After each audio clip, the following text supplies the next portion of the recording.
Essuula ey'okunegamba nti nyamba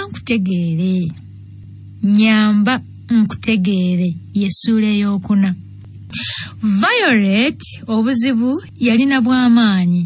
Ebiseera ebisinga yakemebwanga okwesiga mwesigwa n'okutwala ebigambo bye okuba ebituufu.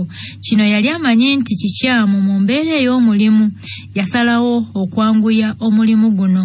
Lwali lwakusatu akawungeezi lwe yali asuubiza okuddamu okusisinkana mwesigwa mu kifo kyekimu kiri ekya Valley Beach.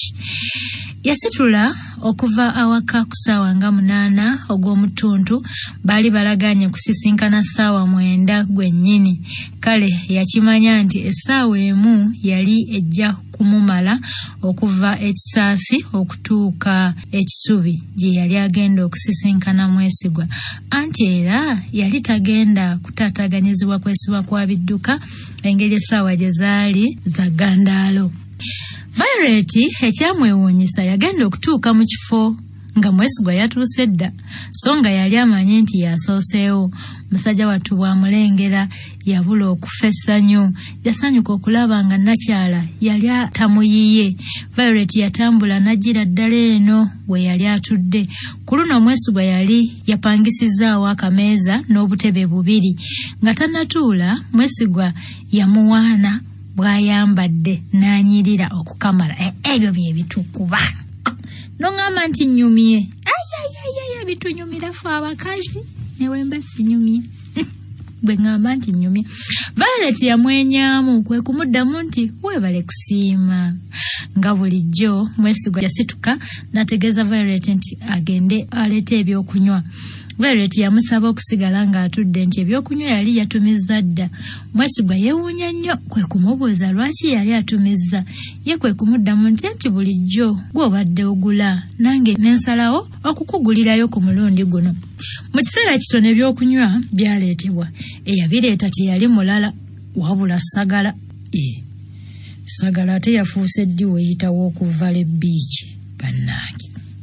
Yabaleetera eccupa za soda 2 saako ey'amazzi ga Rwenzori ennene emu. Byonna yabissa ku mmeeza n'ababuuza obanga waliwo ekirala kye balyetaaze. Violet yamutunuuliza eriiso ekkambwe oluvannyuma n'amubuuza nti lwaki ebyokulya bye yatumya byo yali tabireese. Yamutegeeza nga bwe baali bakyabiteekateeka naye nga nabyo baali bagenda kubireeta mu kaseera katono ddala. Bw'amaliriza okwogera ebyo, ono ntegeeza Violet n'amutemyako agende. Bali ku mupango. Sagala bw'agenda, Violet kwe kutandika okutegeeza mwesigwa nga ye bw'atatera kusuubiza by'ataatuukirize. Nakugamba nti nja kukukubira essimu, saakikoze. Nali mbusabuusa obanga olina n'essimu, simanyi gwe tolina batera kukukubira. Mwesigwa yamutegeeza nti ye alwawo okufuna abamukubira ku ssimu, naye nga yo essimu njirina. Gwe bwe wakubye sinze nakuzeemu. Mwesigwa yakwata mu nsawo y'essaati n'aggyamu akasimu enkola ya Nokia buno obwedda obumu ku bwasookera ddala okukozesebwa. Kino Violet kye yali ayagala. Yagikwata n'agyetegereza ekika kyayo. Bw'akitegeera kwe kutegeeza mwesigwa nga bw'agendako mu binaabiro. Owulira bambega taagala kumbega. Agendako mu binaabiro. Yasituka n'ayolekera ebinaabiro. Bw'atuukayo teyayingira. Yayitawo buyisi n'atambula ngadde eri gye batundira ebyokunywa. Eyo nno gye yasanga Sagala. Yasooka kumutegeerezaawo nga bwe balina obudde obutono ddala. Yamutegeeza ekika ky'essimu ya mwesigwa n'amusaba okukola ekyo kye baali balaganye okukola mu bwangu ddala. Nze ngenze Sagala naye nkusaba tokola ensobi. Guno gwe mukisa gwaffe gwokka gwe tulina. Nkusaba okukola ekisinga. Violet yafunyamu okudda we yaleka mwesigwa. Sagala yamukakasa nti yali agenda kukola kyonna ekyetaagisa. Violet yaddayo n'atuula awaali mwesigwa. Musajja wattu yabeeranga musanyufu buli lwe yalabanga Violet kyokka nga tamanyi nti ono byamutegekedde birala. Ne ku luno Nakyala bw'akomawo musajja wattu yanoonya mangu emboozi gy'ateekawo nga tayagala Nakyala awuubaale. Yamunyumiza byonna ebyaliwo kitaawe gye yategeka akabaga. Okwawukanako n'ensisinkano zaabwe ezasooka, olwaleero Violet yali musanyufu nnyo nga bulijjo. Yakyukamukko. Omutima gwa Violet gwali ku kimu kya mulimu. Sagala gwe yali agendako anti nga tamanyi oba nga Sagala anaasobola okugukola obulungi nga bwe baali bateesezza. Mwesigwa yakanya kunyumya mboozi ng'ono Nakyala tamunyega lwasazeewo okumwanukula ng'awuuna buwuunyi. Musajja wattu yakiraba mangu n'alowooza nti oba emboozi gy'anyumya yetenyumidde Nakyala. Bw'atyo n'asalawo okuleeta emboozi endala naye ng'era wa mukazi tanyega. Yamubuuza nti Vanessa, waliwo omutawaana gwonna ng'olabika toli mu mbeera zo leero. Violet yakimanya nti alina okukyusaamu, bw'atyo n'atandika okwagala okweteeka mu mboozi oli zaanyumya naye nga kali era tekeebulizaayo. Liba teriri busanga Sagala tatuuka, Sagala waffe ng'ajja. Violet bwe yamulaba n'alyoka addamu ak'obuntu. Yajja akwataganye n'olusaniya okwali emisito gy'ennyama. Ennyama y'enkoko n'ennyama y'enkoko eba n'emisito. Ennyama y'enkoko giba misito. Misito nga mmanyi mirala egy'abano bannaffe ab'ebinyaanyanya. Naye yajja n'emisito gy'ennyama y'enkoko enjoki. Bw'atuuka n'abissa ku mmeeza nga bwe yeetonda olw'okubalwisa. Violet yatunuulira Sagala n'eriisa eribuuza ku kye baali balagaanye. Sagala yakwata mu nsawo y'essaati n'aggyayo essimu ne yeefuula akebera ku ssaawa. Violet bw'alaba nga Sagala essimu agirina n'amanya nti alina okuzannya akatundu akaddako mu kazannyo kaabwe. Yeefuula atagenderedde n'akoona olusaniya olwaliko enti z'enkoko ne lugweri okuva ku mmeeza ne lwevuunikira ddala ku ttaka. Okwo nga kwogasse essimu ya Sagala. Wulira akakodyo k'abakulu. Sagala olusaniya yalukoona olw'enkoko. Sagala yayanguwa okujja okulondalonda ebyali biyiise. Mu kavuvuŋŋana ako kwe kukyusa essimu gye yali aleese n'eya Mwesigwa. Yaddira essimu gye yali aleese n'agissa ku mmeeza awo okumpi ne Mwesigwa. Emisito gy'ennyama yagikwata n'olusaniya n'ategeezanga bw'agenda okubaleetera ennyama endala. Mwesigwa yakanya kugamba nti ensobi tebadde yiyo mukwano, ennyama okugwa wansi, naye nga Sagala awoza kimu kagenda abaleetere ennyama endala ku ssente ze. N'ekyo ekitundu baali bamaliriza okukizannya ate ne balinda ekiddako. Violet yali ayagala kuyunga ssimu ya Mwesigwa ku yiye ng'amasimu gonna Mwesigwa gaakuba n'okufuna naye ng'aba agafunako Violet. Ogwo omulimu Sagala gwe yali agenda okukola. Munnange ebyali biddako Violet byali tebimutiisa nnyo. Ye kye yali asinga okutya ye Sagala okusanga nga Mwesigwa aggyeewo essimu. Naye wano ebiddirira byali tebitiisa n'akatono. Mwesigwa yasigala asaasira omuvubuka. Okimanyi nti olwaleero agenda kubanga akoledde obwereere bambi, anti omusaala ogumusasulwa agenda kutoolako ezinaasasula enkoko yaffe. Gwolowooza asasulwa mmeka oyo bambi? Okwo nga kwasasuza enti 2 naye n'asigazaawo ezeegasa. Violet yamwanukula nti sirowooza nti agenda kugisuula. Agenda kubeka ettaka azzeeko ku kaliro. Omulala bw'anajja okugula gy'anaamuwa. Ate bwe batukola munnange fe abali b'ennyama ez'enti. Mwesigwa yaseka agamba wamma oli mutuufu n'okutukomezaawo eyo yennyini yayiisa asobola okugikomyawo. Bombi baasigala baseka. Akaseera kayita mpawe kaagasse Busagala n'akomawo. Yajja n'endi endala ez'ennyama. Sebo yajja nazo. Mwesigwa bw'amulengera n'atulika n'aseka ng'olwo ajjukidde Violet bye yali amugambye. Awo ye Violet nga tayinza kusekerawo anti obwo buba budde bwa mulimu. Sagala yatuuka n'awummuza olusaniya okwali enti z'ennyama awo ku mmeeza. Bw'amaliriza kwe kutandika okubeetondera nti bannange munsonyiwe naye essimu eno gye natuttemu si yange. zene simu si ye yange nze bwe natuuse wano essimu nakuttemu ate eno mu kifo kye yange munansonyiwa bannange. Mwesiga yakwata mu nsawo ye ey'essaati mwe yali atadde essimu n'agiggyayo. Mu butuufu eno si ye yali essimu ye, eno yali mpya nnyo kyokka ng'eyiye yali nkadde. Violet ye yasooka okwogera kyalowooza. Kirabika wano mu kavuvuŋŋano k'okulonda ebyabadde bigudde wansi wezaawanyisiiganyiriziddwa. Weebale nnyo ssebo okubeera bw'amazima. Violet yeebaza Sagala bwe bali mu mupango. Mwesigwa yawaayo essimu y'oli naye ne bamuddiza eyiye. Sagala bw'afuna essimu ye n'alaba eryamuleeta. Violet yasigala asabirira kimu Sagala abenga akoze bulungi ekyamuleese era nga musanyufu ng'alaba n'ekyo bakimaliriza. Naye yali amwesigamu ekyo kubanga si bwe gwali omulundi ogwali gusoose okukikola. Mwesigwa yatunuulira essimu ye n'oluvannyuma kwe kugamba nti mu butuufu mbadde simanyi wakutandikira ng'essimu yange ebuze. Amazima gali nti mbadde ngenda kufiirwa kinene. Violet yamutunuulira nga yeewuunya, obadde ogenda kufiirwa kinene, obadde ogenda kufiirwa ki ekyo Mwesigwa? Oba b'okolagana nabo mu pulogulaamu ze ez'obutemu, oba kirala muvubuka gweggwe. Ebyo nno teyabyogera wabula okubirowooza mu nda ye. Bagenda mu maaso n'okulya, bagenda mu maaso si kituufu, oba beeyongera okulya so si baagenda mu maaso wa gye baalaga. Beeyongera okulya enkoko gye baali babaleetedde. Baba balya. Mwesigwa kwe kugamba nti wabula enkoko yaabwe empoomu ddala. Ko Violet nti kansuubire teyatuddiza yagudde wansi ku ttaka. Mwesigwa yaseka kwe kumugamba nti ekirungi ewoomye, ekirala bwe tetuleetere buzibu mu lubuto lwaki tuba tunenya omuntu yenna. Ekiro ky'enkuba kyakwata era mu kaseera katono yatandika okutonnya.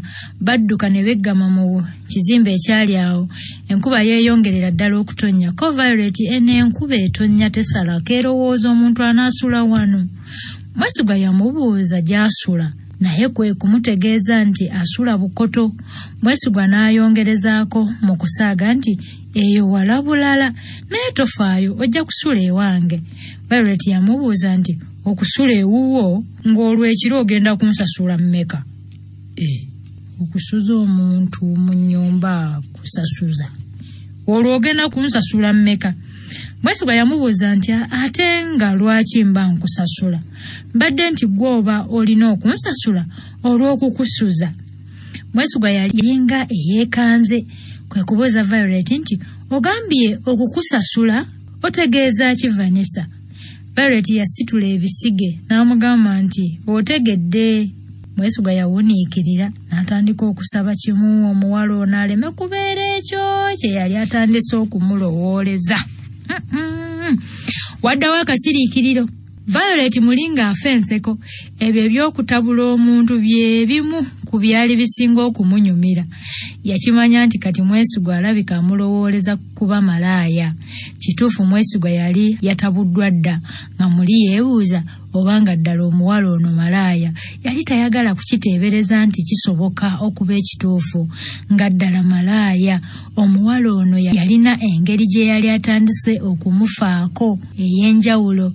Ate laba omuwala bw'aleeta emboozi ng'eyo. Yakyuka n'amutunuulira kwe kumubuuza nti kino okimazeemu bbanga ki Vanessa? Violet yeewuunya ono kyategeeza kwe kumubuuza nti otegeeza ki ssebo? Mwesigwa yamwanukuza obusungu nti ekyokwetunda okimazeemu bbanga ki?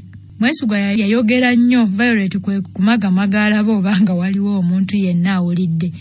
Ekyayamba buli muntu yali kubibye ate n'olukubakuba engeri gye lwali lutonnya ne batasobola kuwulira. Gwani akugambye nti neetunda? Okukugamba ebyo olowooza mbadde mbitegeeza. Ononsonyiwa Mwesigwa naye omubiri gwange sigusuubuza. Mwesigwa yeetonda. Ononsonyiwa naye nange kibadde kinnumye omuwala omulungi nga ggwe okwetunda. Violet yasalawo okwongerezaako ku ekyo Mwesigwa kye yali ayogedde n'amugamba nti kakati bantu kika ki abeetunda? Mwesigwa yamutegeeza nti beeba abantu abatalowooza bizimba era abalowooleza okumpi. Olaba Vanessa, gwe muntu gwe neegomba, si si kweraga oba lugezigezi naye amazima gali nti nze ndwawo okusembeza omuntu gyendi bantu batono ddala bendabamu ekyenjawulo era bensembeza gyendi. Yayogera okumutegeeza nti omanyi Vanessa nze nkwegomba embeera zo bambi oli muwala mwangu olina ebirowoozo ebizimba otuukiriza ky'oyogedde si kyangu kusisinkana omuntu atuukiridde nga ggwe amazima bw'oba olina omusajja alina okuba nga mumativu olw'ekyo ky'alina era wa mukisa okubeera n'omukyala nga ggwe sijja kukulimba naye mwegomba neegomba omusajja oyo nange n'obigamba nze mama.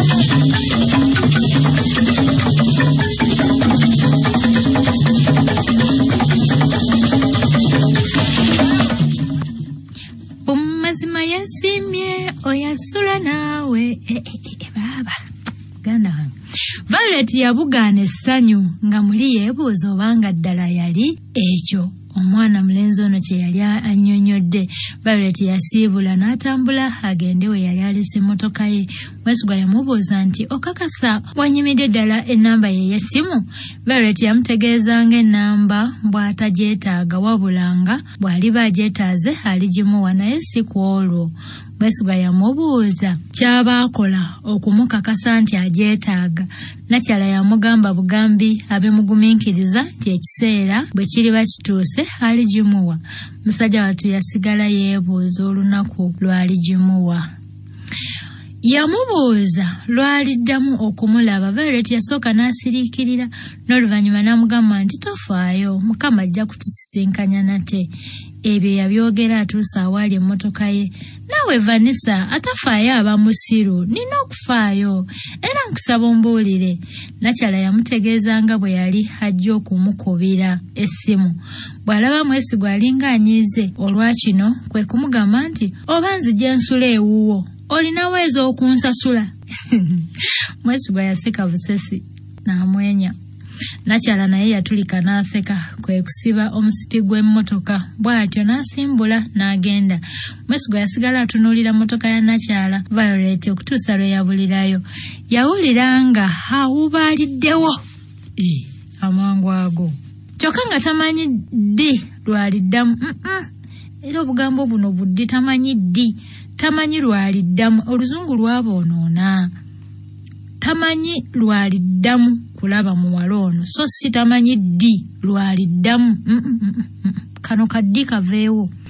Buli lwe yasisinkananga omuwala oyo ng'alina engeri gy'akkakkanamu n'awulira emirembe muli yatandika okwewuunya obanga ddala yali agudde mu mukwano n'omuwala ono.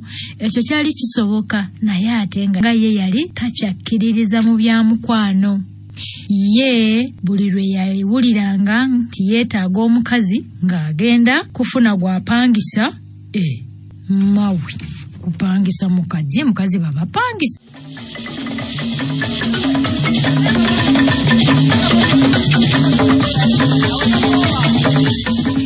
Ye buli lwe yawuliranga nti yeetaaga omukazi ng'agenda okufuna gw'apangisa. Wabula si mukazi wa kubeera naye nga muganzi we. Bamalaaya yali abamanyi bulungi emize gyabwe kale kyeyava yennyamira bwe yakirowooza nti Violet ayinza okuba nga yeetunda. Yatambula mpolampola n'afuna akatebe w'atuula wansi w'omuti. Oluvannyuma lw'emyaka egiwera Mwesigwa alabika yali azzeemu embeera y'okuganza. Yalowooza mu mutima gwe nti singa asikiriza Nakyala ono okubeera muganzi we ayinza okukkiriza. Bwe yamaliriza okulowooza ku ebyo ate n'ajjirwa ekibuuzo obanga alina obumalirivu okuddamu okuganza omuwala yenna. Aliko omuwala gwe yali yaganza ng'akyali e Bungereza wabula enkolagana n'etegenda bulungi. Yanyiiga era okuva olwo ne yeesonyiwa eby'okuganza. Awo wansi w'omuti yalwawo ng'akyalowooza ku mbeera y'omukwano gwe n'omuwala gwe yaganza e Bungereza. Enkuba emala kuddamu kumyansa n'alyoka ajjukira nti alina okuddayo ewaka. Mwesigwa yali yasuubiza kitaawe okugendako ekaawe era nga tayagala kumuyiwa. Bwe yava eyo gye yali teyagenda bunnamwaya wabula yali nnyazidda wa kitaawe. Mwesigwa yali yakoma okubeera ewaabwe ng'akyali muto. Bwe yaweza emyaka 8 kitaawe n'amutwala mu ssomero ery'ekisulo. Ate bwe yava mu primary kitaawe n'amutwala e Bungereza. Nga yagendayo nga muto nnyo. Eyo nno gye yasomera okutuuka okumaliriza. Bwe yakomawo okuva e Bulaaya awaka yasulawo ennaku 3 zokka n'apangisa omuzigo mwe yasulanga. Awaka yandibadde ayagalawo oba oliawo okubeerawo naye muka kitaawe nga muzibuwaliza obulamu. Bwatyo n'asalawo okubeera yekka. Batoobe basanyukanga nnyo buli lwe yagendanga okubalabako. Nga bwe bagamba nti kyakyewuunyo ente enzirugavu okuvaamu amata ameeru kyali kituufu. Mwesigwa yayagalanga nnyo Batoobe nga n'abato baagala nnyo mukulu waabwe. Nga bwe weetegereze nnyo omukyala maama w'abaana bano yalina ebikolwa ebyawukanira ddala n'ebyo eby'abaana be yazaala. Abaana balina empisa ennungi ennyo kyokka nnyabwe nga mukazi wa mpisa mbi. Empisa ziba embi, empisa seziba mbi, empisa ziba mpisa. Wabaawo n'emize. Alina emize. Ate tebaga nti alina emize emibi kubanga era emize giba mize, empisa ziba mpisa. Kati Mwesigwa bw'atuuka awaka nga bulijjo bannyina badduka ne bamugwa mu kifuba nga bwe babuukabuuka nga basanyufu ebitagambika. Batambula bonna abato ne baaba waabwe ne bayingira mu nnyumba. Ku bannyina kwaliko kwagala Jacqueline ow'emyaka 14 ne kusaasira Rebecca ng'ono wa myaka 12. Bwe batuuka mu nnyumba nga yonna ntonentone yababuuza ekyatuusa awaka. Bamutegeeza nti eggulo limu gaabadde mazaalibwa ga Rebecca ng'aweza emyaka 12. Twatuma taata akutegeeze wabula bwe yakomyewo n'atusaba okumusonyiwa nti teyasobodde kukutegeeza. N'ekirala nti yabadde alowooza nti amazaalibwa ga leero tofaayo takuterekeddeyo ku keeke. Rebecca yasituka okuleeta keeki. Mwesigwa yeetondera omugole nti talina kamuleeteddeyo. Bamuleetera ebifaananyi bye beekubizza. Baba bakyali awo obwongo bwonna nga babumalidde mu bifaananyi ne zireeta nnakyala mukannyinimu. Mwesigwa yali amanyi bulungi omukyala ono era olw'esimba mu ddiiro awo essanyu we lyakoma. Omukazi yali mukambwe okukirengo era yatandikirawo okuboggola. Yabuuza bawala be ekibasasamaza ne baggwamu n'amagezi. N'ababuuza kinoomu nti gwe kwagala saakulagidde okulongoosa ekinaabiro? Kansuubire wakikoze. Naawe Rebecca tolowooza nti ojja kusiiba mu ddiiro olw'okuba mukyazizza. Genda n'olongoosa mu luggya. Namusooza. Mwesigwa byamusobera n'alowooza oba yeesooke omukazi amulamuse naye tekabeera kajanja okulamusa omuntu gw'osanze ewuwe. Naye munnange bagamba nti amaaso amati galamusa nnyinimu. Yatandika bw'ati, eradde maama, ng'omukazi tawuuna. Yalowooza oba tawulidde kwe kuddamu nti maama mbadde nsaba okukulamusaako. Eradde maama. Omukazi ekyamwesigwa okumulamusa ng'ate ye mugenyi kye yakulembeza ate ng'ekibi kwe kwogera nga n'okukimbaakimba nti kaakati lwaki onneesooka Mwesigwa okumbuuza? Oyagala bw'ova wano ogende otegeeza abantu bonna nga bwe saakwaniriza n'okutuuka okuba nga gwe wannamusizza? Musajja wattu yeewozaako nti nedda maama, ate nga ntegeeza baani? Ye nga nnyumiza nze. Omukazi yamubakira mangu nti Sebo, tompita lya maama, gw'olaba ekyo kiŋŋwanira. Abantu bonna wabagamba nti siri nnyoko, ne bassenga abo bonna n'obagamba nga bw'otoyinza kumpita maama. Lwaki mba nkukaluubiriza? Mwesigwa yatabulwa. Amazima gali nti ono omukazi yali muzibu nnyo okwegendereza nga buli kaseera abaako ekyokumunenya. Musajja wattu yasalawo agende asiibule bannyina ate n'ava waka wano ng'obudde bukyali. Omukazi bw'alaba afuluma n'ayanguyira n'amwesooka mu mulyango nga bw'awoza nti Sebo togenda, oyagala otuukeeyo maama onjogereko nga bwe nakugobye mu makaago? Tofuluma taata, sigala ng'olamula, jangu komawo maama. Mwesigwa teyamuwuliriza, yasigala atambula bw'atyo n'afuluma ennyumba. Omukazi yali ayimiridde awo ebbali w'omulyango. Ono bw'ayitawo ye kwe kuwoza nti Sebo si katono nno ntomere? Wamma ndaba osajja kudde. Kyava akuba akakule omulundi gumu nti nkakutemya namwandu akatema musika. eyo bye weeyagala twabiraba dda. Mwesigwa ebyo byonna byali tebimutiisa olw'ensonga nti si gwe gwali omulundi gwe ogusoose okuwulira ebigambo eby'ekika ekyo nga biva mu mukazi ono. Yatambula n'agenda mu ffumbire wabweru awaali bannyina. Kwagala yayagala okuzza mwannyina mu mbeera, kwe kumugamba nti wamma tusonyiwe baaba. Simanyi lwaki maama abadde munyiiva akawungeezi ka leero, naye ye muto we yayogera mazima nti tewali kimukyankalanyizza. Nze nkimanyi maama tayagala mwesigwa era awulidde obusungu olw'okuba azze, naffe kwe kutandika okutuboggolera. Awulidde bubi nga tunyumya naye. Wamma mwesigwa tofaayo, kasita ffe tukwagala, totukyawa bambi, maama musonyiwe. Mwesigwa yeewuunya ebigambo by'omwana ono omuto bw'ati. Yaseka kwe kubasiibula nga bw'abagwa mu bifuba era n'abategeeza nga naye bwe yali abaagala ennyo. Yabasuubiza nga bw'ajja okukomawo mu nnaku ntono ddala okubalabako. Bukazi bwattu bwawulira ennaku nga mwannyinaabwe agenda. Amazima ku olwo teyasobola na kubanyumizaayo ku bugero nga bwe yateranga okukola.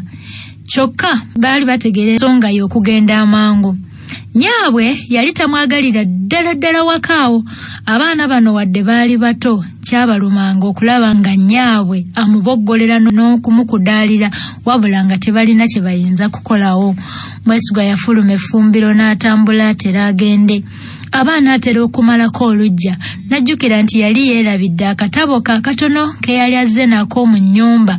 Yakomawo mu ffumbiro n'asaba Beeka okugenda okukamukimirayo mu nnyumba, anti nga talina gaddamu kwetantala mukazi muka kitaawe. Beeka yadduka jambwa okugenda mu nnyumba okuleeta akatabo ka mukulu we. Afulumanga ne nnyina ono ku lubalaza. Ate otwala biki ebyo ggwe nnyabo? Kakazi kattu kamwanukula nga n'eddoboozi likankana nti ntwalira baaba akatabo ke abadde akeerabidde mu nnyumba. Bonna baali bamumanyi bulungi nga bwe kituuka ku mwesigwa nga nabo abakyayiramu newankubadde nga yabasuusuutanga nnyo. Yali ayagala abaana bamuwalanireko, kyokka abaana ne balemwa okuwala n'omuntu atalina musango. Omukyala n'obukambwe obuyitirivu yaboggola n'abuuza lwaki mwesigwa takeenonera. Lwaki takeenonera mu nnyumba?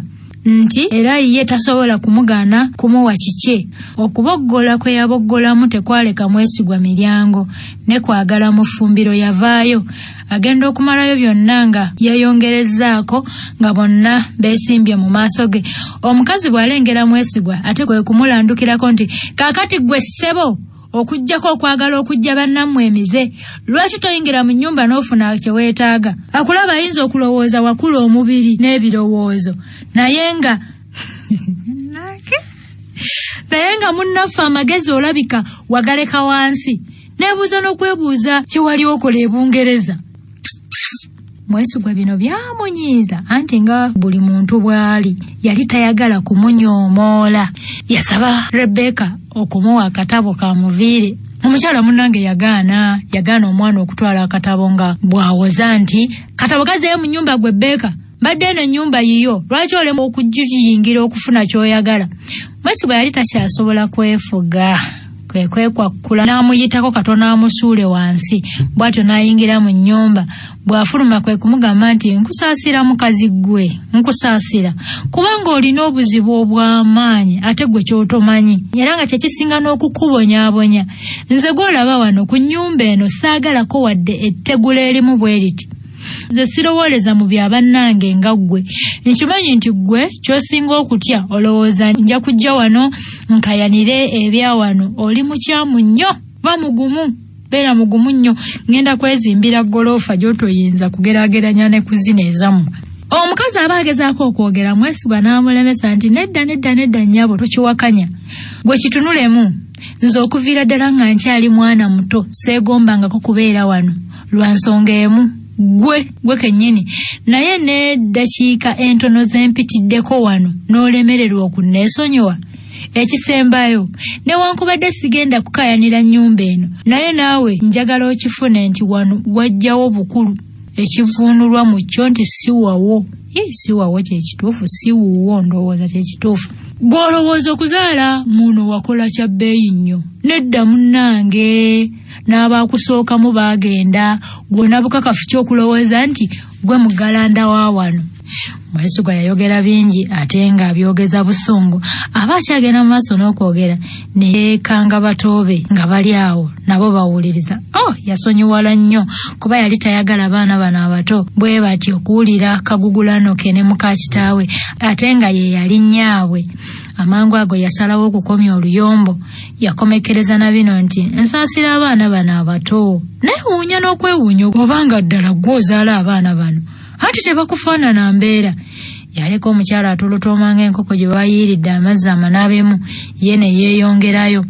Bw'atunuulira bawalabe nga banyiivu yawulira nga aswaluse. Mwesigwa bw'ava awaka n'obusungu yasibira ku ofiisi ewa kitaawe. Abasajja mulina entalo bambi ze mutamanyi nako. Yayingira mu ofiisi ya kitaawe wabula nga tasalikako musale. Kitaawe yamwesooka n'amubuuza ogubadde. Mutabani we yamwanukula mpola nti nkimanyi eko ogenda kusangayo emisango naye si bituufu taata. Wabula taata, simanyi mukazi wo kyanjagaza, sikimanyi. Nze n'ebyokugenda eka nali mbyesonyiwa wabula ggwe wansendasenda okugenda. Oyinza okuteebereza kyenfunyeyo taata. Kitaawe yamubuuza ekituuseewo. Mwesigwa yakangula ku ddoboozi n'amugamba nti nyamba oŋŋambire mukyalawo nti nze sigenda kumutwalako by'alina. Simanyi lwaki buli lwe ŋŋenda awaka annangira ennyumba. Nyambaako omukakase nti ennyumba yiye si yange. Kitaawe yamutegeeza nti nedda Mwesigwa, ebyo tebikutiisa naawe, wali wasigala wakaawo. Mwesigwa yamubakira mangu nti nedda taata, nze sirina kye neetaaga okuva awakaawo, sirina. Era kakasa mukazi wo nti alekeraawo okundaba obubi. Kitaawe yeeyongera okumukakasa nti wali awaka wazaalibwa. Naye n'amugamba nti ekyo sikigaana era nja kusigala nga nkiwa ekitiibwa n'okukyenyumirizaamu naye sigenda kuddamu kulinnya kigere kyange mu lujjalo taata. Neewuunya n'okwewuunya ky'oyagaza omukazi oyo.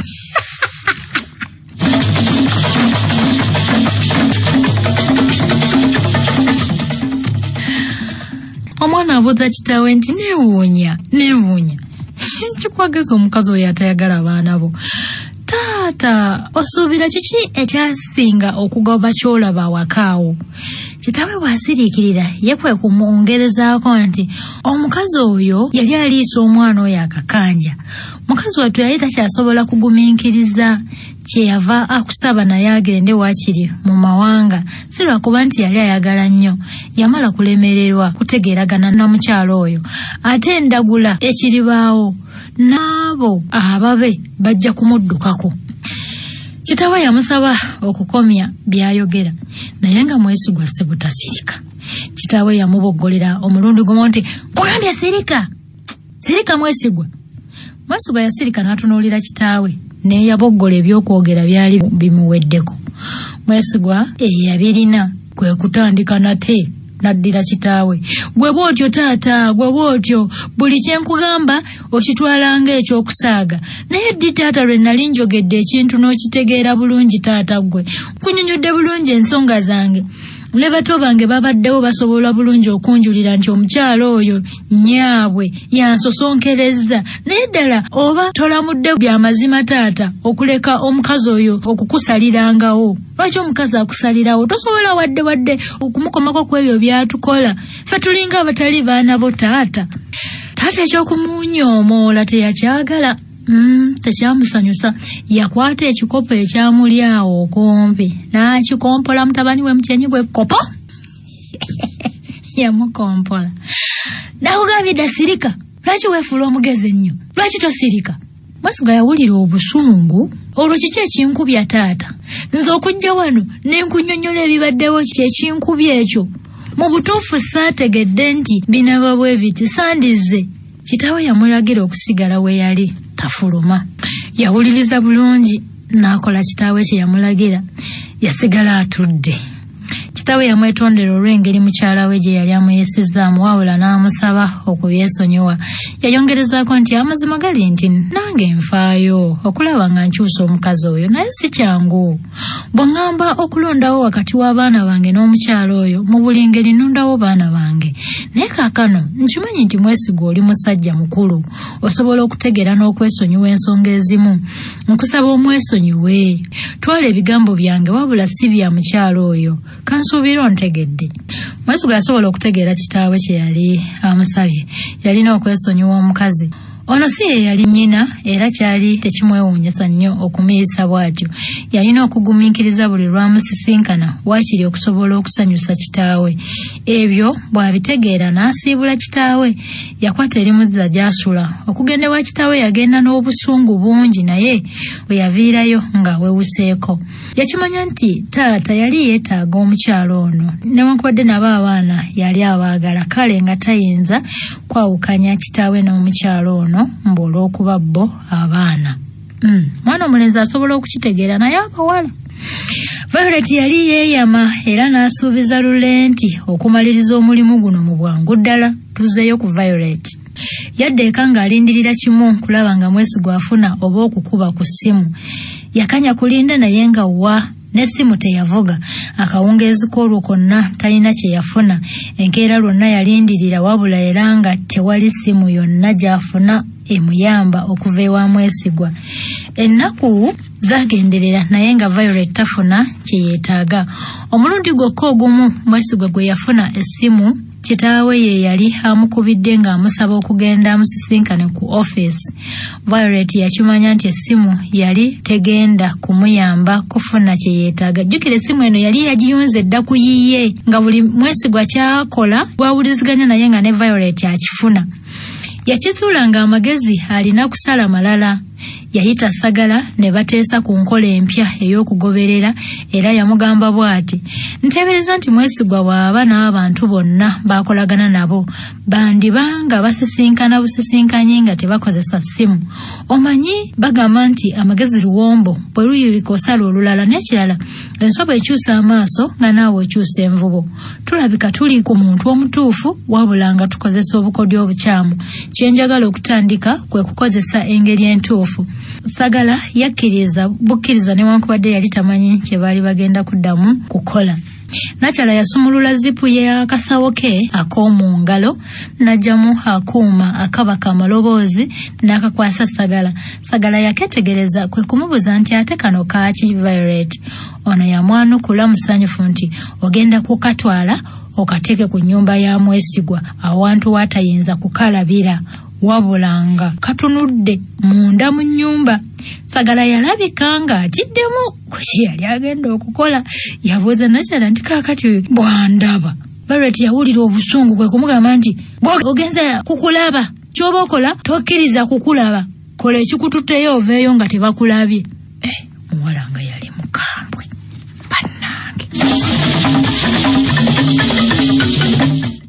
Sagala yali akyayongera okubuuza. Violet kwe kumwesooka nti Sagala tetugenda kuwakanira ku kino, genda okole ekyo kye nkugambye ate nkusaba okakase nti ogenda kukikola bulungi. Sagala yanyeenya omutwe naye ekyo Violet n'amanya nti kiwedde. Kyokka agenda okuwulira ng'onaddamu okumubuuza nti kaakati najjawo ebisumuluzo ebiggula ewuwe. Violet yawulira ng'afa obusungu kwe kumugamba nti genda obimusabe nga bw'omubulira nekyogenda okukola munda mu njuyi. Kinkalubiriza okumanya nti okyasobola okubuuza ebibuuzo ng'ebyo ebyekisiru. Violet yakimanya nti tayinza kukozesa muntu ng'ono.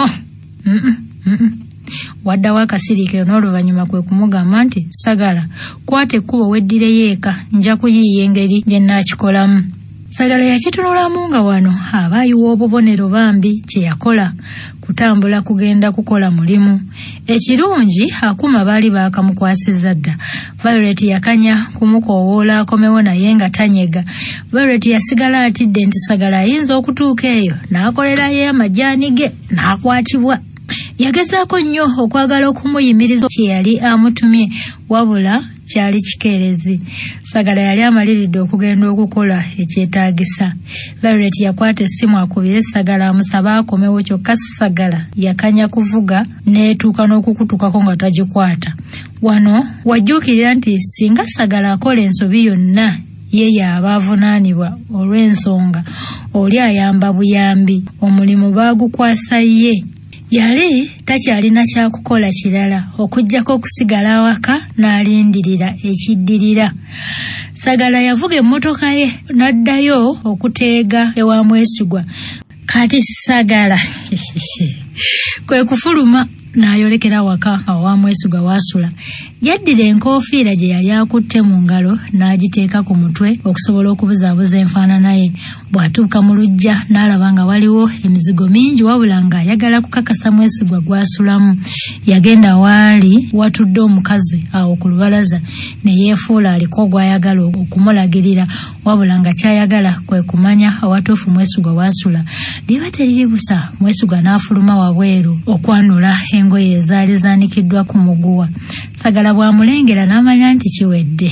Yamwetegereza ng'ayingira n'alaba oluggi engeri gy'ayinza okuluggulamu. Teyayagala nnyo kumutunuulira ng'atya nti Mwesigwa ayinza okumujjukira nti ye yali ku lubalama lw'ennyanja ng'abawa ebyokulya. Mwesigwa yalwawo wabweru ng'akyayanula engoye. Kino Sagala newankubadde yakisangamu obuzibu teyalina kyakukola okuggyako okusigala nga yeeyogereza ku mukazi oli. Sagala bwe yalaba Mwesigwa ayingira mu nju, ye ne yeebaza omukazi eyali amulagirira n'atambula ate yeeyongereyo. Yatambula n'ayitira ddala ku mulyango gwa Mwesigwa. Kyali kyetaagisa ye okusooka okuyimirira. Yali yeetaaga kumanya bumanya kika kya kkufulu eri ku luggi. Bw'agiraba era yatambula butambuzi n'ayamuka oluggya era n'addayo eri gye yali alese emmotoka ye. Sagala yalwawo nnyo ng'ali awo mu mmotoka ng'alinda kimu kulaba nga Mwesigwa afuluma yagenda atandika ebibye. Ssaawa bwe zaawera emu ey'ekiro n'akimanya nti Mwesigwa alabika teyali wa kufuluma kawungeezi ako. Sagala yasalawo avuga emmotoka agende, bwe kiba kyetaagisa akomewo enkeera. Wabula aba agenda n'ajjukira ebigambo bya Nakyala nti amagezi lugombo bwe luyulika osala olulala. Yakimanya nti alina okubaako engeri endala gy'ayiiyaamu okuyingira mu nnyumba ya Mwesigwa. Yaweta mmotoka bw'atyo n'addayo n'afuna waagisimba. Agamba nti Sagala yakwata akuuma ke baali bamuwadde okuteeka mu nnyumba ya Mwesigwa n'akkirira musajja wattu. Abaana atera okutuuka awaka n'atta ku bigere. Yagenda atambulira ku lubalaza mpola mpola wabula nga talaga nti yeekengera ekintu kyonna. Yalinga omuntu atambula okugolola ku magulu anti yatambulanga n'ayambuka ku lubalaza ate bw'agira n'akkirira. Abamulabanga bamuyitanga mupangisa munnaabwe engeri ennyumba gye zaaliko ennyingi, ate abalala bamuyitanga omugenyi wa munnaabwe. Ate yali mukkakka mu bulala era be yasisinkananga ng'abalamusa. Bwe yatuuka ku muzigo gwa Mwesigwa ng'awuliriza, aba akyatambula n'ajja alengera Mwesigwa okuyita mu kadirisa ng'ayimiridde. Yayanguyirira naye aba tannatuuka ku mulyango nga n'oli afuluma. Mwesigwa eyafuluma nga ayogerera ku ssimu yalabika okubanga musanyufu n'oyo gwe yali ayogera naye. Ebirowoozo byonna yali abimalidde ku ssimu. Bw'atyo yatandika okutambula nga yeeyongerayo okuva awaali omuzigo gwe. Sagala yatambula n'ayisiŋŋanya ne Mwesigwa n'amuwa ne kajjambo. Mwesigwa jjambo yagiddamu naye nga tamanyi nagwagiweereza. Sagala yayanguyiriza n'akwata ku luggi lwa Mwesigwa nga luggule. Yalusika mpola mpola n'ayingira nga teruleekaanye. Nze bannaye bino sibisobola bannaye buba bwambega buba bunnemye. Munnange n'ayingira, bw'ayingira era n'alusika mpola n'azaawo ssebo ng'alinga ali muyiye. Yamagamaga waayinza okuteeka akuuma kati nnyinimu bwakusanga bannange. Yamagamaga waayinza okuteeka akuuma. Ennyumba yali ya bisenge bibiri, kwe kugamba eddiiro n'ekisenge. Yagulawo ekisenge ng'eyo munda we waali ekinaabiro. Ennyumba ya mwana mulenzi ono Mwesigwa yali ntegeke bulungi, kale buli kintu kyali kiteekeddwa we kisaanira. Bw'ageraageranya enju eno mwe yali ne bwe yali alese eyiye ono Sagala, wamma gwe n'awulira ng'aswadde n'okuswala. Yalina ekitanda nga kinene bulungi, kwaliko omufaliso ogugenderako, ate nga yaliddeko essuuka enjeru bwe tukutuku. Bulangiti yali agizinze bulungi n'agiseneemira Namiro. Njagala nnyo abavubuka abayonjo. Iye nga yali muyonjo baaba. Walaba bannange omulenzi n'ateekako ettuuka enjeru. Baagala nnyo bano bwe bati. Kaakati yateekako gundi ey'ebimira Namiro. Ebyomu kisenge teyabimalirako nnyo budde bungi, n'akomawo mu ddiiro okulaba waayinza okuteeka akuuma kano akabaka amaloboozi. Eddiiro lyali ggazi ekisaanidde nga mulimu entebe za sofa mu ddiba erya kitaka. Yalina kabade ennene nga mwe muli ebintu ebyeyambisibwa awaka, ate nga mu masa aga waggulu waliyo ebitabo. Yalina TV ennene yinki 27, kati tebukyakola obwo buyinki 27 eyo bannene. Kaakati eyo yinki mbwe nnene 27 ng'ewanikiddwa waggulu ku kabada. Awo ku bbali w'entebe we waali firiigi n'emmeeza wakati mu ddiiro, okwali kutuuziddwako ekimuli ekirungi. Kavubuka kano baaba kaali kayonjo. Bwagala buno bwe buti.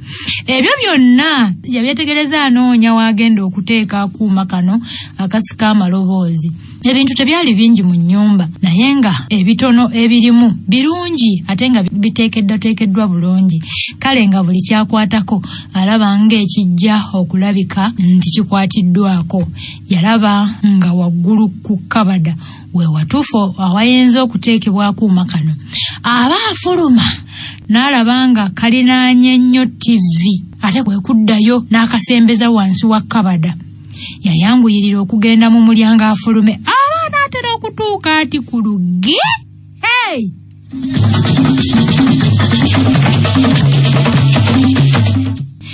Mbu yayanguyirira okugenda ku mulyango afulume baaba kisajja kyattu. Abaana atera okutuuka ku luggi nga nennyini nju avudde ku ssimu akomawo. Nakulabira Sagala bwa butaabutana ng'anoonyawo okwekweka mu nnyumba y'oli. Oluvannyuma n'afuna we yeekukuma awo okumpi ku bbali ng'entebe, wabula ng'atidde bya nsusso. Yakimanya nti atuuse okwokebwa ebipiira by'emmotoka nga bwe yalabanga nga bakola ababbi emirundi egisinga bwe baakwatirizanga mu mayumba g'abantu. Mwesigwa yakwata ku luggi n'aggulawo. Kati ono Sagala waffe we yali yeekukumye agenda okwetegerezanga engatto ze ate zisoolobye zirabika. Yasala amagezi n'atandika okwesika mpolampola nga yayongerayo eri ebigere emabega. Munnange Mwesigwa yayingira, kyokka nga Sagala akyasala amagezi alabe bw'ajya awafunda we yali yeekwese. Nnyini nnyumba yawulira ebikoona. N'alowooza nti osanga emmese yeeri wansi w'entebe, emmese ezo zijooga. Mmese zijooga ttebo. N'alowooza nti mmese. Yakutama ne yeetegereza ekiri wansi w'entebe, naye aba tannabaako kyalaba. Essimu ye neddamu okuvuga ate.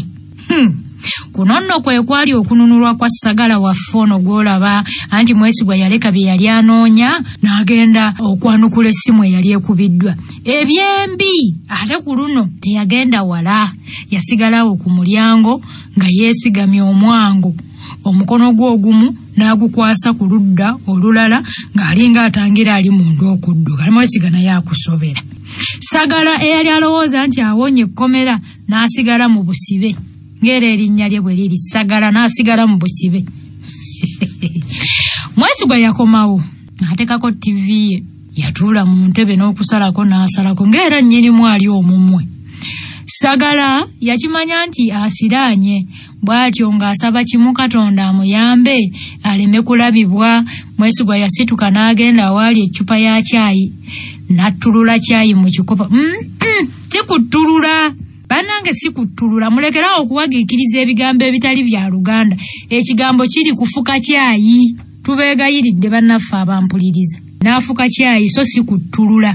kutulula caayi mu kikopo tulula biki ojja mu ccupa oteeka mu kikopo nti Mwesigwa yasituka n'agenda waali eccupa ya caayi n'afuka caayi mu kikopo.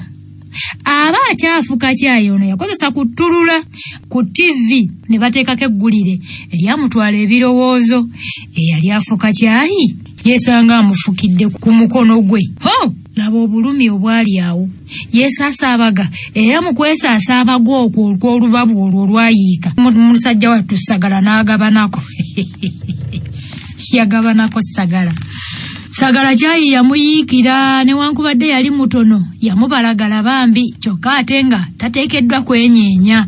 Munnange kigenda okumusala ku mugwa ye Mwesigwa okusituka mu ntebe n'agenda alingiza mu kisenge oba ate yali yeetegerezaayo kiki ekyo kye yali talabanga. Yalinga ate akomawo ate era n'addayo.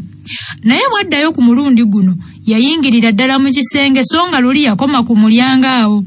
Sagala yakimanya nti tateekwa kwonoona mukisa guno wadde akatono. Kyava yeekwetula mpolampola n'ava we yali yeekukumye ne yeeseebulula mpolampola okutuuka waali oluggi. Yaluggulawo mpolampola n'afuluma. Sagala yafuluma nga yawona. Kati mukuzzaawo oluggi lwekaakamu katono ne Mwesigwa n'awulira. Wabula oli n'afuluma. Sagala yali wa mukisa nnyo oba katugambe nti Katonda yamubikkako busubi kubanga Mwesigwa singa yali amanyi okwetegereza yandibadde asobola okwetegereza nti alina omugenyi atali muyite mu nnyumba ye. Mwesigwa yajja apapirira okulaba ani oyo yali akutte ku luggi lwe. Yafuluma yeetegereze awo we yalengerera omuntu ng'aweta ensonda bw'atyo n'ajja ng'amuwondera. Kyokka ne Sagala yali mugezi yasooka kufuna we yeekukuma. Mwesigwa bw'atuukawo nga takyalengera gw'abadde awondera kyokka ate era nga talaba muntu yenna wabulawo wennyini mu bimuli ebyali bisakaatidde mu luggya Sagala mwe yali yeekwese. Bw'amagamaga nga talaba gw'alengera naye yeddirayo mu nnyumba ye. Sagala bw'alaba omukulu ayingidde naye kwe kuvaayo gye yali yeekwese wabula nga amaggwa n'obutiititi bw'ebimuli bumufumisefumise yenna. Bw'amagamaga nga tewali awuuna kwe kwanguyirira okugenda we yali alese emmotoka ye. Bw'atuuka we yali alese emmotoka yassa ekikkowe ekyali kimulese yali akikoze wabula wakati mu kutya okw'amaanyi n'okwewaayo. Bw'atyo n'akakasa ng'obugubi n'obumalirivu obwali mu mulimu guno bulijjo yeegomba abo ba Violet bye bakola wabula nga kyatamanyi nti bayita mu bugubi bw'amaanyi. Enkeera bw'ategeeza Violet yali asobodde okukola eggulo limu. Violet yali musanyufu bya nsusso yamuwaana. Sagala n'awulira nga waakabi nnyo. Yamuwaana nga bw'oyinza okuwaana akaana akato nti amazima Sagala oli kakensa era mbega omusufu weetaaga ngule Sagala waffe. Sagala alaba bamuwaana eby'olusuuso agala lusuusuuto olwo. Sagala lusuusuuto saagalira ddala kumpaana lusuusuuto olwo nga tobikakasa. Kale ono laba bw'awaanawaana munne eby'olusuusuuto kwe kugamba Nakyala nti lekaleka naawe kunsuusuuta nga kaana kato. Ekirala Mwesigwa jjo bwe nabeeredde yeewuwe yafunye essimu za mirundi ng'ebiri. Wasobodde okuwuliriza bye yabadde ayogera? Nakyala yamutegeeza nga bwe yasobodde okuwuliriza wabula nti tekwabaddeko bibakwatako n'akatono. Yabadde ayogera ne mwannyina ayitibwa Kyolaba abeera e Bungereza. Sagala yamubuuza obanga emirundi gyombi bwe yabadde ayogera naye. Violet yamutegeeza nti tegyali ebiri nno gyokka wabula emirundi mingi bakira essimu ekutukako wabula ng'oli bw'addamu n'akuba. Sagala yabuuza Nakyala obanga alinawo ekirala kye yali badde amuyambako. Violet n'amusaba okugenda eka nti ajja kumuyita nga waliwo ekyetaagisa. Violet yatunuulira Sagala ng'agenda. Mu butuufu yali atandise okumukkiririzaamu. Olaba yali asobodde okumukolera ekintu ng'ekyo?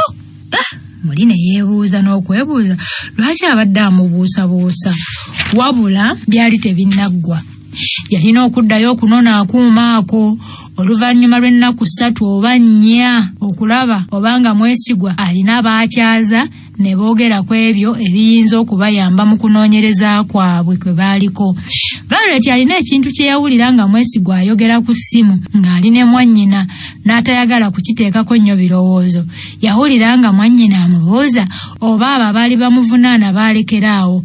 Ono yamwanukula nti owange kirabika baali baagala okunsiiga enziro banyiivu anti emisango nagiwangula.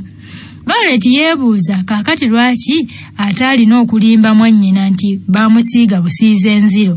Ebyo teyabiremerezaako birowoozo nga kyatayagala kwe kukola okusalawo okukyamu. Ye bw'aba asobola okulimba abalala ne mwannyina yali asobola okumulimba. Enkeera Violet yalina emirimu ebiri.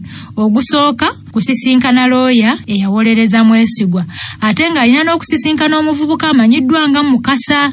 Mwesigwa gwagamba nti gwe yasooka okwogera naye ku by'okuttibwa kwa Owen n'okubuzibwawo kwa Pawulo. Yabukeereza nkokola n'agenda ku woofiisi era yasanga Sagala yatuuse dda. Yatambula n'atuuka Sagala we yali atudde era yatuuka n'amugamba nti kirungi Sagala nti watuuse dda wano. Leero tulina emirimu egy'amaanyi egy'okukolako. Sagala yamubuuza nti tosooka na kulamusa bw'osisinkanye. Violet yaswalamu ku olwo. Mu kwekaza yamwanukula nti sirowooza nti ekyo kikola amakulu. Ekirungi nkusanze wano nga n'okussa okyassa. Kikola amakulu muwala. Kigambo kubuuza kintu kikulu nnyo ate abantu mugenda mulekeraawo okukikola. Omuntu ne bw'oba wasuze naye buuza. Naye kati wulira omuwala ono bwe yeekangabiriza ku munne bw'okubuuza kasita nkusanze okyassa. Kaakati wuliriza bye era teyabuuza ssebo. Kaakati wuliriza bye tugenda okukola. Sagala yatandika okuseka. Violet n'awulira obusungu naye nga tasobola kubaako kyaddamu kunyega ku ebyo. Yategeeza Sagala nga bwe yalina okusisinkana omuvubuka ayitibwa Mukasa amubuuze ku by'obujulizi bwe yawa mu kkooti. Yamukuutira okubeera omwegendereza ng'ayanukula singa omuvubuka aba amubuuzizza. Yamugamba nti gezaako okulaba ng'okweka ky'oli. Gw'ogenza okubuuza tokkiriza kumala gabuuzibwa. Sagala yamubuuza nti kaakati neeyanjuleyo ngaani era nkola mulimu ki? Violet yanyeenya omutwe ng'era omuntu atabuddwa. Kwe kubuuza Sagala nti gw'olaba nnina ekitabo mwensoma ebintu bino nti Mukasa bamusisinkana bwe bati era weeyanjula nga gundi. Sagala yamubakira mangu n'obusungu n'amugamba nti naawe Violet saagala onzibuwalize bintu. Gw'omu ompa ebiragiro ate bwe ngezaako okukubuuza ng'onnemesa nze olwo oyagala nkole ntya? Violet yaseka. Kwe kumugamba nti kyenkugambye kitegeeza ogenda kukikola mu ngeri yo. Gw'olowooza nina kye mmanyi ku muvubuka oyo? Nedda, nange nninga ggwe ekyetaagisa kumutuukirira na kumanya ngeri ki gy'oyinza okumuggyamu kiweetaaga. Ekyo nakyo kizibu. Bw'alaba Sagala anyiize kwe kuleeta ekiyinza okumuzza mu mbeera. Yamugamba nti naawe yiiya nga bwe wasobodde okukikola jjo. Agamba nti kino kyangu nnyo okusinga kye wakoze olunaku lwa jjo. Ngwegenda nkimanyi ojja kudda nga oli muwanguzi wano. Sagala yamugamba nti wamma ntegedde lwaki musiiba mu ndooliito ne lulenti. Violet yakyusa n'ateekako entunula enkambwe. Kwe kumugamba nti ekyo kye weegomba okubeera anti oli kabaka. Tofaayo naawe ogenda kubeera kabaka wano. Sagala yasigala yeewuunya nnakyalo ono kaali kakazi kazibuzibu taagala bukazi buzibu. Violet yagenda we yali alese emmotoka n'ayingira n'avuga ng'avaawo ng'ayolekedde enajja nankumbi gye baali bamugambye nti waliyo ekizimbe ky'Abakimera and Company Advocates. Nakyala Namutebi Maria looya gye yali akolera obwalooye. Munnange nakyala Violet ku luno yagenda nga munnamawulire n'ebiwandiiko ebimwogerwako nga munnamawulire yali yabifunye dda. Bw'atuuka ku mukuumi w'oku mulyango n'amulaga kaada ye eraga nti munnamawulire nga bw'amutegeeza nga bw'alina gw'agenda okwogerako naye munda omwo. Omukuumi olw'okubanga yali ategedde omuntu gw'ayogera naye teyamuteganya n'amukkiriza okuyingira. Yatambula n'agenda awatuukirwa abagenyi. Omukyala gwe yasangawo yamwaniriza n'amubuuza engeri gye yandyetaaze okuyambibwa. Yamutegeeza nga bw'ali munnamawulire era nga bwe yali ayagala okwogeramukko ne nnakyala ayitibwa Namutebi Maria. Omukyala yakwata essimu n'akubira looya ng'amutegeeza nga bwe waliwo eyeetaaga okumusisinkana. Looya yamusaba eyali amwetaaga okugumiikirizaamu eddakiika 3 gokka. Kino baakitegeeza Violet naye n'akkiriza okulinda anti nga mu bifo ebimu bakusuubiza ne sabbiiti ennamba naye ate eddakiika 3 gokka ng'ajja galinda. Nga Violet bwali omukalukalu ate nga mu kunyumya akwata kisooka ng'atandika kuwa nnakyala ono mboozi anti nga bafa enseko ng'abalaba alowooza nti bamanyiganye nnyo ebbanga. Kye yali anoonya ku ekyo omulundi omulala singa aba akomyewo wano abenga ayanguyirwa. Eddakiika 3 olwawera Looya n'akubira omuwala essimu n'amulagira okutegeeza oyo eyabadde amwetaaga okugendayo mu woofiisi ye. Violet bwe yamutegeeza nga Looya bwe yali amuyita teyasibamu n'atambula nga bwe yali alagiddwa okutuuka ku woofiisi ya nnakyala. Bw'atuuka mu mulyango oguyingira mu woofiisi yakonkona. Looya n'amukkiriza okuyingira naye yakola ekyo. Looya yamusongera ku katebe n'ono kwe kutuula era n'amwebaza. Agamba nti Violet omukyala gwe yasisinkana si gwe yali asuubira. Omukyala ono yali mutono kyokka ate nga yali asuubira okusisinkana omuntu omunene.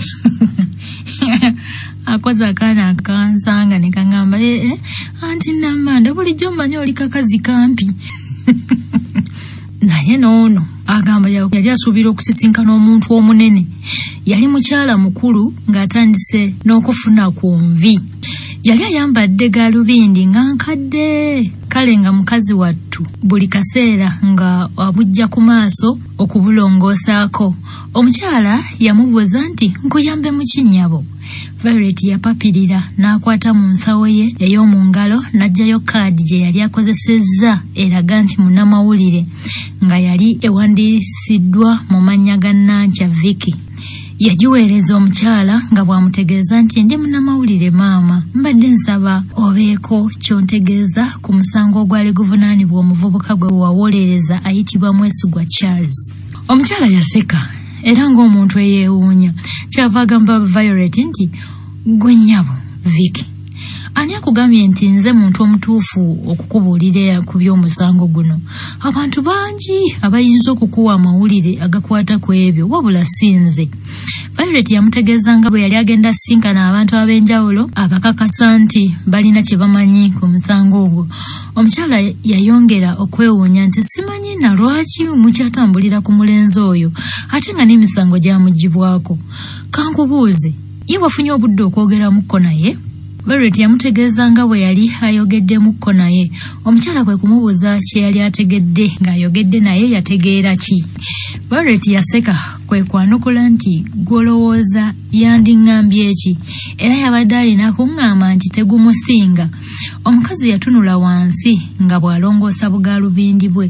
Bw'amaliriza kwe kutunulira Violet mu maaso n'amugamba nti omanyi ffe bannamateeka waliwo kye tuyita okutunuulira omuntu n'ofuna amazima. Gwe bwe watunuulidde Mwesigwa walabye ki? Violet yanyeenya ebibegabega nga bw'amugamba nti ononsonyiwa maama, naye nze engeri gye siri munnamateeka ekyo saakigenderedde. Omukazi yayongera okumugamba nti omanyi nze nina ekintu eky'enjawulo nti omuntu bwe nsalawo okumuwolereza nkakasa nti nkugyamu buli mazima ge neetaaga. Namalira ddala akaseera akawera nga njogera ne mwana mulenzi oyo Mwesigwa era nga ngattagatta byonna by'aŋŋamba. Naye omulundi gumu gwokka gwammala okutegeera nti mwana mulenzi oyo bamulanga bwemage. Ebyo Violet si bye byali bimuleese. Ekyali kimuleese ng'ayagala omukyala ono abeeko engeri gy'amunnyonnyolamu ku ebyo ebyaliwo mu kkooti, wabula omukazi yali yeesibye ku kimu nti Mwesigwa omusango tegumusinga. Yali ayagala awulire emboozi y'omukazi ono agigeraageranye n'eya Mwesigwa alabe obanga mulimu obulimba bwonna oba ebikontana. Violet yabuuza nti kakati nnyabo osobola okumbuulira ku bajulizi abaaleetebwa mu kkooti ne byonna ebyaliwo? Omukazi yeewuunya kwe kuddamu okugamba Violet nti nedda maama sigenda kubaako kye nkutegeeza ku ebyo ebyaliwo mu kkooti. Naye lwaki onnemerako nnyo? Ofaayo singa nkubuuza ky'oganyulwa mu mboozi eno? Omukazi yaddamu okuseka kwe kumugamba nti wabula ntandise n'okwebuuza kiki ddala ky'oli bw'oba ng'oyagala okumbuuza ebintu ng'ebyo. Violet yaddamu okumugamba nti nze nakutegeezezza nti ndi munnamawulire nnyabo. Wano ndi ku mulimu mba nfunamu singa ontegeeza ebyaliwo mu kkooti mu musango guno. Ekirala n'omuntu wo ntegeeza Mwesigwa aba afunamu. Bwe mpandiika ku bintu bino abantu bajja kutandika okugoberera emboozi eno osanga bayinza okumanya amazima nti teyalina nsobi. Omukyala yamubuuza nti gw'olowooza wakyaliwo omuntu yenna atwala Mwesigwa okuba omukyamu? Emisango gy'amuggyibwako. Violet yaseka busesi. Kati olowooza abantu bamanyi ani omukyamu era awatali wakusuubirizibwamu mulala bakitwala nti ye mukyamu? Abantu bakimanyi nti amateeka si meesimbu. Gw'olowooza bameka wano mu Uganda abatambula nga bakyamu olw'okuba obujulizi obubaluma bwabula? Kituufu n'ekyo. Omukyala yamubuuza kyategeeza mu ebyo. N'ayongera ekibuuzo nti olowooza Mwesigwa mukyamu? Violet kwe kwanukula nti si kyentegeeza maama, kubanga amazima gali nti waliwo n'abali mu kubonaabonera obwerere mu kkomera. Nze kye njagala okulaga lwe ludda olutuufu Mwesigwa gy'agwa. Omukazi yatandika okutegeka ebitabo ebyali awo ku mmeeza. Ekitegeeza nti yali agala kufuluma ofiisi agenda akola ebirala. Yagamba Violet nti Vicky, ky'olina okumanya ekisembayo kiri nti tolina kye weetaaga mukunze. Era ndowooza omanyi omuntu omutuufu ayinza okukutegeeza nga byonna bwe byali. Violet yamubuuza nti muntu ki oyo maama? Wabula teyamunyega n'alabika ng'ayagala okufuluma ofiisi ye. Violet yakwatamu ebibye ate afulume nga nnyini ofiisi tannamulagira. Yategeera nti tewakyali kirala kyasubire okuva eri mukyalo ono. Yamwebaza obudde we yali amuwadde okumubuulira ebyo byonna bye yamugamba. Yafuluma ofiisi ya nakyala wabula nga munakuwavu anti yali tafunye kye yali asuubira. Yatambula n'afuluma ebweru w'ekizimbe wabula ng'atabuddwa. Yali tannasalawo obadde ku ofiisi oba akwate ekkubo agendewa. Yakwata essimu n'akubira Sagala amubuuze bwe byali bigenze eyo gye yali alaze. Aba akyalindirira gw'akubidde okukwata n'alengera omukyala gwe yali ava okwogera naye.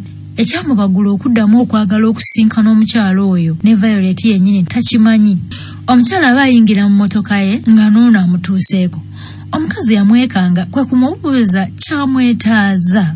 Violet yayanukula mpolampola nti maama ononsonyiwa okukuteganya ennyo bwe nti kakati ani oyo gw'obadde otegeeza gw'ongamba okusisinkana omuntu omutuufu? Nono kwe kumuddamu nti kakati gw'olowooza ani okuggyako omuwaabi wa gavumenti? Bw'amaliriza okwogera ebyo n'asimbula mmotoka ye ne yejjawo. Violet yasigala tunuulidde mmotoka y'omukyalo ono okutuusa lwe yabulirayo. Yajjukira ebigambo bye nti osobola okutunuulira omuntu n'omusoma. Yakirowooza ng'omukyalo ono ayinza okuba omutuufu bw'agamba nti Mwesigwa baali bamulanga bwemage naye buli lwe yatunulanga mu maaso g'omuvubuka ono yalabanga mazima meereere newankubadde yagaana okukikakasa. Era ateeka okukola ki ekirala okufuna amazima gano? Bwe kibanga Mwesigwa si ye mukyamu, awo aba afuna ow'okutandikira awapya mu kunoonyereza ku mutemu. Yakubira Sagala essimu n'amusaba basinkane ku ofiisi okwogerako ebyo bye baali bazudde. Bw'atuuka ku ofiisi yafulumya akatebe n'akateeka ku kasonda akamu ku lubalaza. Teyayagala kuyingira munda ng'atya okusisinkanayo ne Lulenti mukama we. Yali atya omwami ono okutandika okumubuuza amapya g'atalina. Yatuula awo ng'alina ebirowoozo nkumu nga n'ekimu ku byo gyali nti ani yatta Owen? Yatandika okwebuuza oba alumbe Mwesigwa amusabe okubuuliriza ku bintu ebimu, atandika okunoonya omutemu mu kifo ky'okunoonyereza ku Mwesigwa. Yakimanya nti yali talina kugenda bugenzi n'ategeeza bakulu baamutuma nti bannange Mwesigwa si ye mutemu okuggyako ng'alina ekikakasa ekyo. Ekintu kyokka kyalina ekyali kiyinza okubakakasa nti si mutemu kwe kufuna omuntu omutuufu eyatta Owen n'okubuzaawo Paulo. Yasalawo okutandika okunoonyereza ku ekyo. Wabula waaliwo ekibuuzo mu ddiiro, yali agenda kutandika atya? Ekyo kye kyali ekikulu. Sagala yatuuka we yali atudde kyokka okumanya nga yali mu birowoozo bingi teyamanya na kumanya nti waliwo omuntu amuyimiridde mu mbiriizi. Singa Sagala teyamukoonako osanga yandi mazeewo akaseera ng'akyali mu nsi yiye yekka. Bwe yalaba Sagala kwe kumugamba nti Sagala watuuse dda wano. Sagala yamubuuza ekibadde kimulidde obwongo bwe kityo kyokka Violet teyamwanukula, yamusaba okuleeta akatebe batuule awo bombi bateese ekiddako. Sagala ye yasooka okutegeeza Nakyala nga bwe byali bigenze yonna gye yali ava ewa Mukasa. Yamutegeeza nga bw'atalina kinene kya nnyo kyafunyeeyo olw'ensonga nti byonna bye yamugambye byebyo Mwesigwa era bye yali abategeezezza. Wabula naye si ye musajja omwangu kubanga yasoose kumbuuza bibuuzo lwaki njagala okumanya. Violet yamutegeeza nga n'ebirowoozo tataddeeyo nti mwogamba nti tewali kipya nkitegeera olw'ensonga nti tewali kye tugenda kufuna kiruma Mwesigwa. Sagala yakanya kumubuuza lwaki wabula nga Nakyala tanyega. Yategeeza Nakyala nga bwe yalina okuddayo ewa Mwesigwa okucuma akuuma ke yali ataddeyo akaba kamaloboozi. Sagala yamugamba nti tolina kweraliikirira Violet, nkulaba weeraliikiridde. Akuuma ngenda kukaleeta, tomanya ku luno tuyinza n'okufunayo obujulizi obuluma Mwesigwa. Violet yakiraba ng'ono ali ku bikadde. Yamugamba nti tofaayo, linda buke, naye nkukakasa nga ne bw'onookajjayo tekigenda kutuyamba olw'ensonga Mwesigwa si ye mutemu gwe tulina okumalirako obudde bwaffe. Sagala yamubuuza kimwogeza bw'atyo wabula nga Violet tanyega. Kyotegeeza si ye yazza emisango gino, kati olwani aba yagizza? Baako ky'ongamba naawe Violet. Mukazi watulwa kugamba muvubuka ono nti Mwesigwa si ye mutemu wabula naye yali talina bukakafu kwekyo era kye yakola kwe kugamba Sagala nti lwansonga nti obujulizi obumuluma tetubulina olwo lwaki tuba tumuyita omukyamu. Sagala yakirabanga mukama we ekibuuzo akyanukudde mu ngeri etematiza newankubadde teyakiremerako. Nga Violet bwe yali ateebereza Sagala akuuma yakakimayo wabula era tekwaliko kintu kyonna kibayamba wadde okuteebereza nti Mwesigwa ayinza okuba omumenyi w'amateeka.